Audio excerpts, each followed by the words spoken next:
Olá, que a paz de Cristo esteja na tua vida, no teu coração. Eu quero enviar saudações do presidente da nossa convenção, pastor Arnaldo Candeias, e também os demais membros da mesa diretora. E não poderia deixar de mandar saudações também do meu pastor presidente, o pastor Kemuel Sotero Pinheiro. A lição de hoje tem como tema o verbo que se tornou em carne. O texto áureo fala-nos o seguinte: e o verbo se fez carne e habitou entre nós, e vimos a sua glória, como a glória do unigênito do Pai, cheio de graça e de verdade. João capítulo 1 e versículo 14. A verdade prática. O verbo de Deus inseriu-se na história, assumindo a forma de homem para redimir os pecadores. Portanto, nessa lição, o ponto principal nós vamos estudar é que o divino se tornou carne, se tornou ser humano, e o propósito foi salvar os pecadores. A leitura bíblica em classe está em João capítulo 1, versículos de 1 até o versículo 14. Muito bem, nós vamos iniciar uma série de estudos. Estamos iniciando hoje, primeiro dia desse trimestre, né? É a lição que abre o segundo trimestre de 2025. Então, e essa série que estamos abrindo hoje é uma série que estudaremos minuciosamente o Evangelho de João. O Evangelho de João. Nós estudaremos profundamente esse livro, mais do que se estuda às vezes em alguns seminários. Por quê? Por causa do tempo. Nem sempre o professor pode ficar 3 meses estudando um livro no seminário, porque se fosse assim, em 4 anos não seria possível estudar todos os livros da Bíblia. Então, nós temos uma oportunidade singular de estudar profundamente um livro das Santas Escrituras, que é o Evangelho de João. Na nossa lição, nós vamos então já direto para o primeiro ponto da nossa lição. O Evangelho de João, data e autoria. Esse evangelho, falando da data, ele foi escrito bem mais tarde do que todos os outros evangelhos, Mateus, Marcos, Lucas e João, os chamados sinóticos. E também, esse evangelho de João, ele foi escrito não só mais tarde do que os evangelhos, mas também mais tarde do que as próprias epístolas de Paulo. Então, como esse evangelho foi escrito mais tarde, também o seu objetivo, o seu propósito, ele transcende aos demais evangelhos. Marcos, Mateus, Lucas, eles foram escritos mais ou menos na mesma época. E cada um deles tem o objetivo, alcançar um povo específico. Portanto, são chamados de sinóticos. Mas o Evangelho de João, ele não é sinótico. Por quê? Porque ele tem outro propósito. Ele foi escrito bem mais tarde, por volta do ano entre 80 a 96, o Evangelho de João, ele foi escrito. Você que é estudioso e você comprou o livro de apoio da CPAT e você está vendo na revista também o comentário, você, quando fala nesse ponto aqui, data e autoria, você vai observar que tem informações duplas, né? Primeiro, no livro fala que o Evangelho foi escrito por volta do ano 70 depois de Cristo, e até cita o capítulo 5 de João por causa daquele paralítico no tanque de Betesda. Mas isso não constitui, isso que o livro lá fala, o livro de apoio, isso não constitui o tanque de Betesda. Citar o tanque de Betesda não constitui evidência que o livro foi escrito antes da destruição de Jerusalém no ano 70 depois de Cristo. Né? Isso não constitui evidência, porque se você pegar o avião e for hoje, você vai chegar lá, você vai encontrar o tanque de Betesda. Entende? Então, outro sim também, o Evangelho de João, ele não tem um propósito histórico, como quando a gente lê no livro de apoio, deixa assim subentendido nas entrelinhas. Mas isso não é evidência de que o livro fora escrito antes de 70. Na verdade, esse evangelho ele foi escrito bem mais tarde, anos 80 a 96, mais ou menos, que esse livro ele foi então escrito. Pastor, por quê? Por causa das evidências internas. E uma das evidências é que João, ao escrever o seu livro, ele está combatendo as filosofias da época. João está combatendo o gnosticismo. E no ano 70 não era tão afluente, o gnosticismo não estava em força, não era necessário um escrito para combater o gnosticismo, até porque nessa época não se negava o que se negava no ano acima dos anos 80, anos 96. Então, esse evangelho, com certeza, foi escrito entre os anos 80 a 96. O segundo ponto, do ponto 1 da lição, o propósito. O propósito do livro é tríplice. O propósito do Evangelho de João é tríplice. Primeiro, o Evangelho de João é um evangelho que foi escrito, é um evangelho apologético. Ele foi escrito para defender a divindade de Jesus. Para defender. É um evangelho que ele, ao mesmo tempo, defende e ataca, ao mesmo tempo, as heresias. Então, portanto, ele é apologético. Basta olhar para o capítulo 1 e versículo 1, quando diz assim: no princípio era o verbo, e o verbo estava com Deus, e o verbo era Deus. Ele estava no princípio com Deus. Todas as coisas foram feitas por ele, e sem ele, nada do que foi feito se fez. Ou seja, João já entra aqui combatendo quem negava que Jesus tinha vindo em carne. Ele já entra de sola, defendendo que Jesus havia nascido e se feito homem, se feito carne. Ao passo que as filosofias da época negavam isso. Então o primeiro propósito é o propósito apologético. Segundo propósito, revelar a divindade de Jesus. Mostrar que Jesus, ele era divino e humano. Que Jesus, ele era Deus. O divino, tinha feito-se carne e habitado entre nós, e nós vimos a sua glória, vimos o seu poder, vimos a sua verdade. João escreve para revelar essas verdades axiomáticas. Depois, o terceiro lugar, o evangelho também ele foi escrito para que as pessoas crescem em Jesus. Esse é o propósito principal do Evangelho de João, capítulo 20 e versículo 31.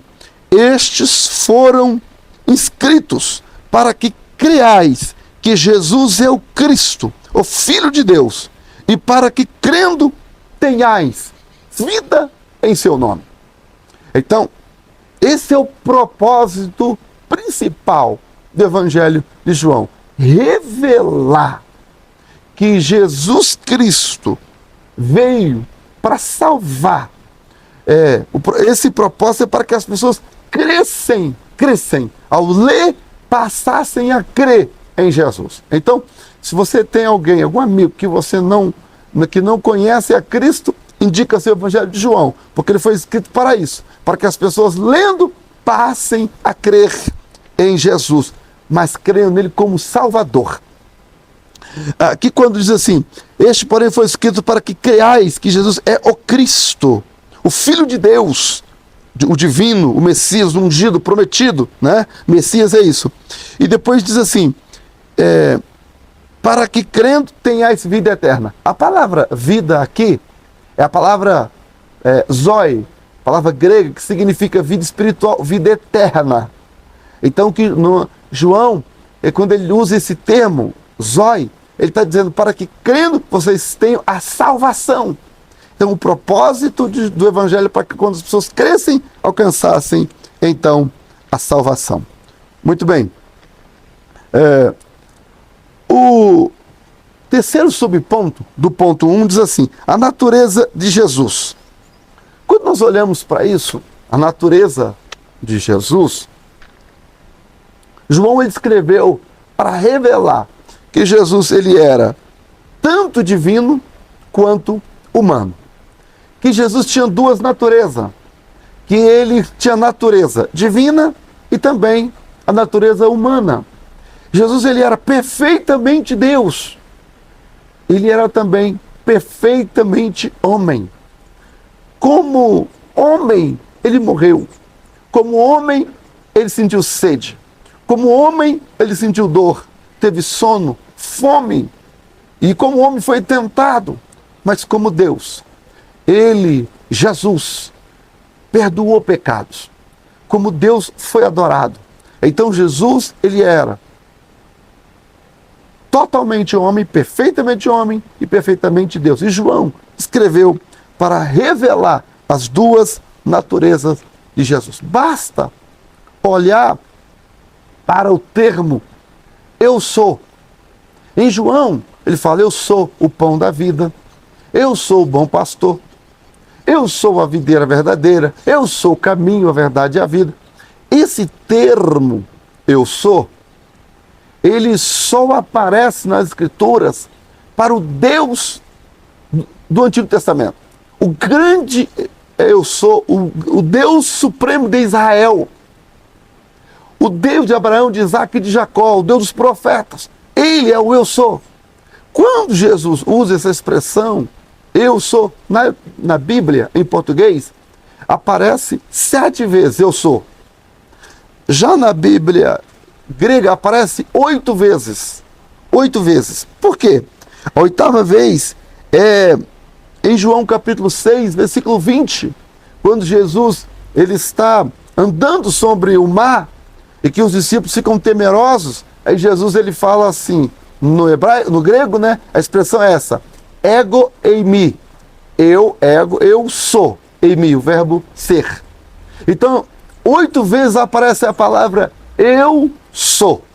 E o eu sou, nas escrituras sagradas, só aparece para o grande Deus Todo-Poderoso, Onipotente, Onisciente, o Deus revelado, o Deus crido, já pelo povo no Antigo Testamento, como Deus do Antigo Testamento. E João usa essa expressão para quê? Exatamente para revelar que Jesus é Deus. É Deus.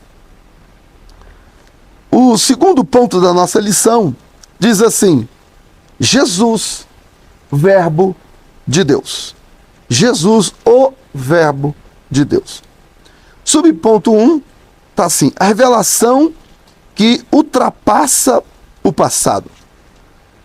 Quando nós vamos para o Evangelho de João, está assim, no princípio era o verbo. Aí diz aqui, ó, Jesus, o verbo. No grego, é uma expressão interessante, que no grego está escrito assim, em arche logos. Então, essa expressão, em arche, essa expressão arche significa princípio, aqui no grego. Só que, não é como é que o Antigo Testamento começa? Por isso que está assim, ó, a revelação que ultrapassa o passado. Porque em Gênesis 1:1 está assim, no princípio criou Deus o céu, a terra. Em arche significa antes do princípio.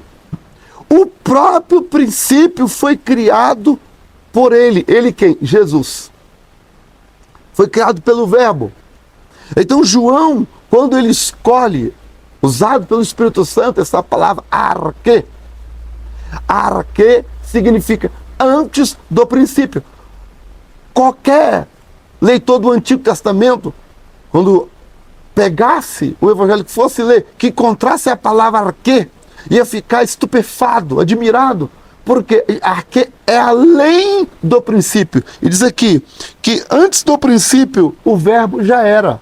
Então ele criou o próprio princípio. Então essa expressão arquê, ela ultrapassa o que está em Gênesis. No princípio criou Deus. Aí antes do princípio, criando o próprio princípio, o verbo já existia.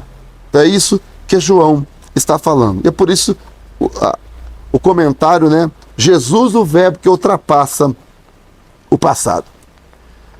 No ponto 2, subponto 2 do ponto 2, está escrito assim: a natureza fundamental do verbo.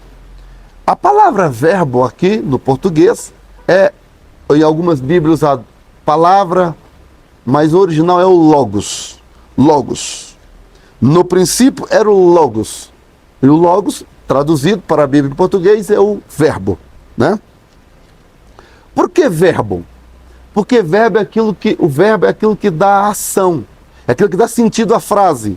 Não tem como construir uma frase sem um verbo, né? Então o verbo é que dá sentido. Então por isso a expressão usada é verbo, mas no original é o logos. Em arqueologos é a palavra logos, ok?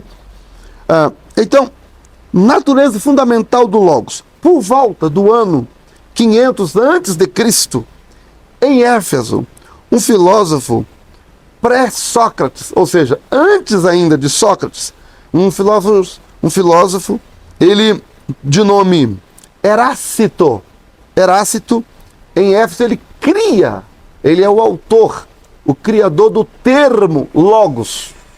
O termo logos não foi inventado por João. O termo logos já era conhecido antes de Cristo, inventado na cidade de Atenas, palco das maiores filosofias, por um filósofo chamado Erácito. Como eu disse, Erácito ele foi pré-Sócrates, porque vem Sócrates, Platão, Aristóteles, né? Então, Erácito ele é antes ainda de Sócrates.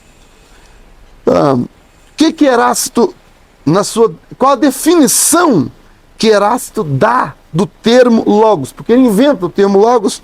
Qual a definição que ele dá? Logos é o princípio que dá origem e faz o universo operar de acordo com uma estrutura racional, unificado de ordenação, que conseguimos discernir se observarmos com atenção seus padrões, que resolvem seus muitos enigmas. Essa era a definição de Erácito do termo logos.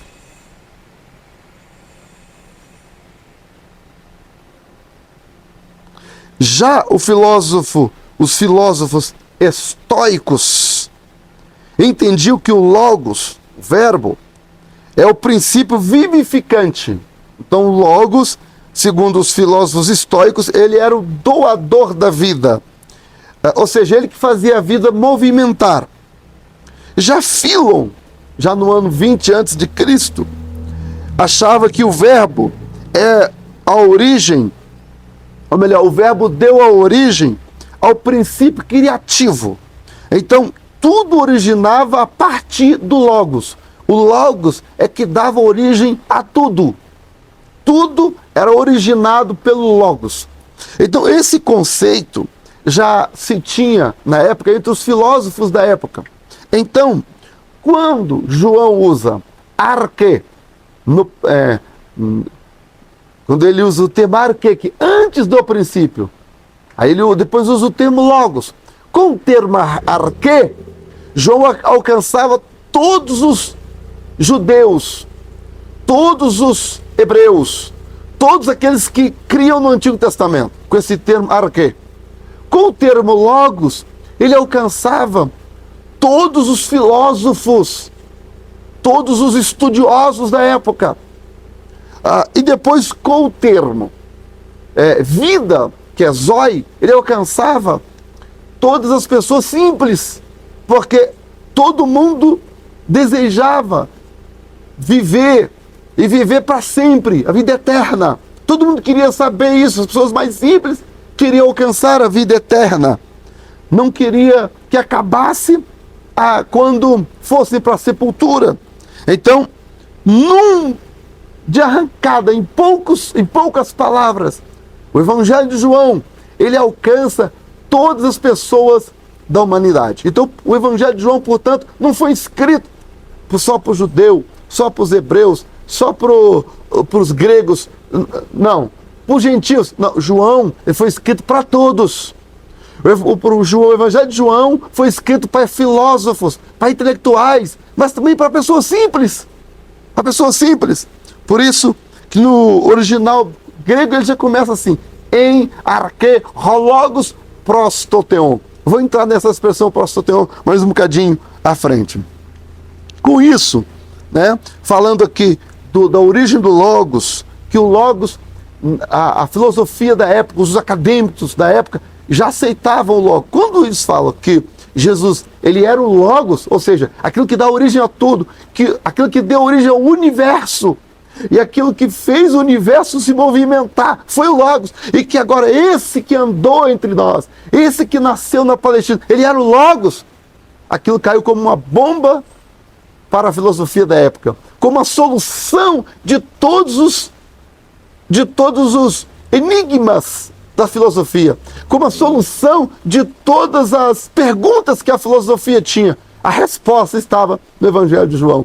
O Logos é Jesus, ele que deu origem ao universo, às leis físicas, da matemática, da moral, a origem da vida estava no Logos, que era o Logos? Jesus. Jesus. Vamos aqui então para o terceiro e último ponto da nossa lição, a encarnação do Verbo. A manifestação do Verbo e a luz do mundo. Aqui no versículo 4 e 5, diz assim, nele, no Logos, estava a vida, e a vida era a luz dos homens, e a luz resplandece nas trevas, e as trevas não o compreenderam. E o versículo 9, eu acho esse versículo lindo. Ali estava a luz verdadeira, que alumia a todo homem que vem ao mundo. Então, Jesus, a salvação, Jesus o Redentor, Jesus o Logos encarnado, se fez homem, veio para alumiar todo homem que veio ao mundo. Eu gosto muito dessa expressão, todo homem. O que significa? Que Jesus não morreu para salvar só um grupinho. Alguém disse, Jesus só veio para salvar só os eleitos, que não é eleito não. Não existe essa história. Isso é conto de carochinha.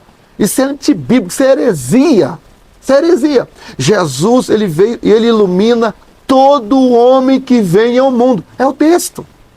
Todo homem que vem ao mundo, Jesus, a salvação bate na porta desse todo ser humano. O homem, por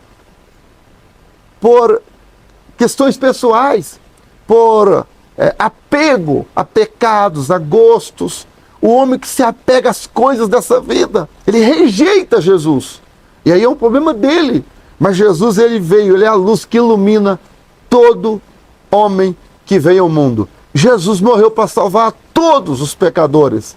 Se alguém o rejeita, já é conveniência pessoal. Porque há pessoas que têm as suas próprias conveniências. Aquele que quer ter 2 ou 3 mulheres.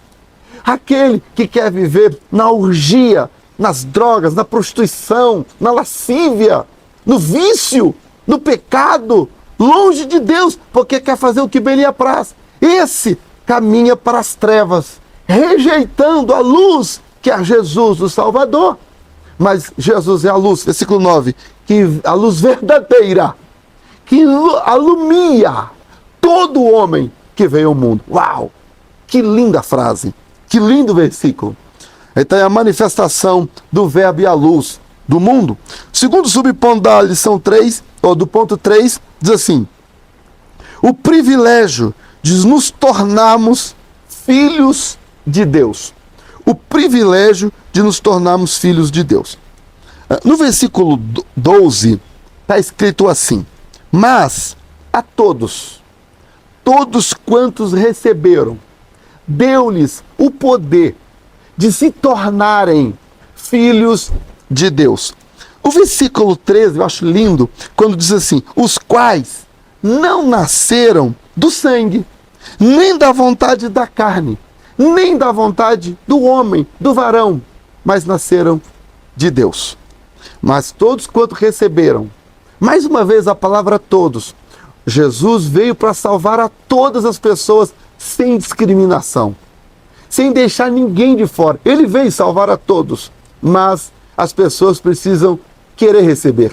E aqui diz que todos que receberam, deu-lhes o poder de se tornarem filhos. Bom, quando nós falamos de filhos de Deus, é importante dizer que Jesus, que o Pai Celeste só tem um filho. Tanto é que Jesus é o filho unigênito. O que é unigênito? É único. Unigênito. O único filho. Então Deus só tem um filho, que é Jesus. E nós somos o quê? Nós somos criaturas. Nós só podemos nos tornar, como diz aqui João capítulo 1, né? E versículos 12 e 13.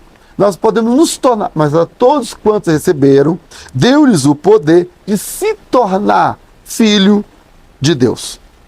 Aos quais não nasceram da carne. Quer dizer, não é porque eu nasci do meu pai e da minha mãe que eu sou filho de Deus. Para eu ser filho de Deus, eu tenho que me tornar filho de Deus. Como que eu me torno? Aceitando a Jesus Cristo como Salvador. Em Gálatas, capítulo 4, olha que lindo texto. Gálatas, capítulo 4, versículo 4 e 5. Mas, vindo a plenitude dos tempos, Deus enviou seu Filho, nascido de mulher, nascido sob a lei, para remir os que estavam debaixo da lei, a fim de recebermos a adoção de filhos. Então, quando eu aceito a Jesus, eu sou um filho adotivo do Pai Celestial. Eu sou adotado por meio do sacrifício de Jesus. Lembra que eu disse? Deus só tem um filho unigênito, é único, que é Jesus. E nós, quando aceitamos a Jesus como nosso Salvador, que seguimos a Ele, então nós fomos adotados. Como diz Gálatas 4 e 5. Diz assim, de recebermos a adoção de filhos.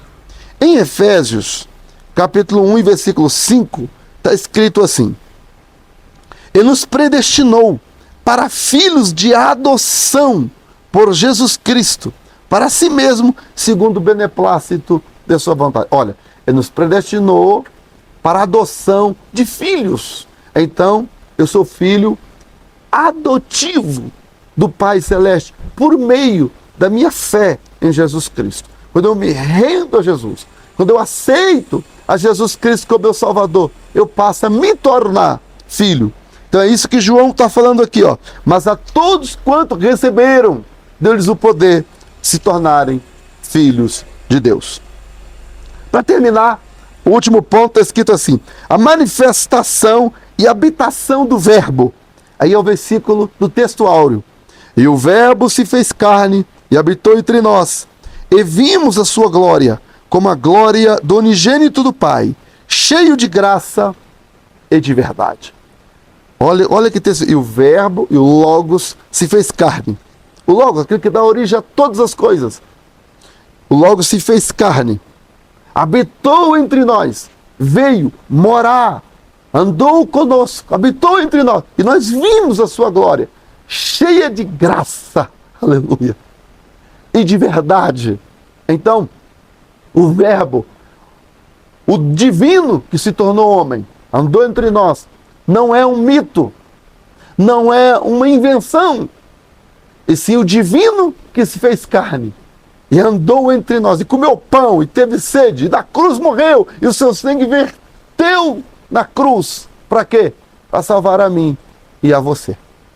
O Verbo se fez carne e habitou entre nós, para nos salvar e nos garantir o céu por eterna morada. Tanto é que aqui em João 14 está escrito assim: não se turbe o vosso coração, crede em Deus, crede também em mim. Na casa do meu pai há muitas moradas. Se não fosse assim, não vos teria dito: vou preparar-vos lugar. E quando eu for e vos preparar lugar, virei outra vez e vos levarei, para que onde eu estiver, estejais vós também.